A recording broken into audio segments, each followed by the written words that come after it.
J'ai trouvé que c'était très intéressant de pouvoir échanger en direct avec Monsieur le maire et avec d'autres citoyens. Ça nous permettait de comprendre un petit peu ce que vivaient les autres au quotidien et voir quelles solutions pouvaient nous apporter la mairie et peut-être améliorer la communication entre les citoyens et la mairie d'Amboise. Alors, je reste un petit peu sur ma faim concernant ma question, concernant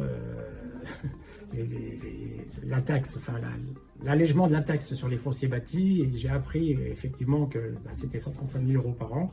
Et je pense que là-dessus, le maire n'a pas répondu complètement. Et les interventions auprès de VTH pour voir qu'ont-ils fait de cet argent et pourquoi cet argent n'a pas été utilisé correctement. Disons que ça a permis d'apporter un certain nombre de pistes sur l'avenir et surtout des moyens de se faire entendre au quotidien. Donc ça, c'était intéressant. C'est pas très simple pour les gens de comprendre tous les tenants et tous les aboutissants.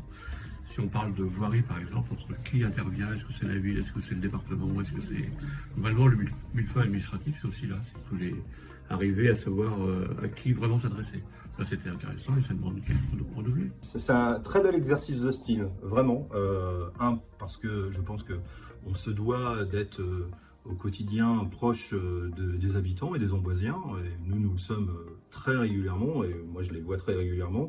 Et puis il y a des questions que tout un chacun peut se poser, et c'est l'occasion d'y répondre. Elle doit normalement se terminer en décembre 24.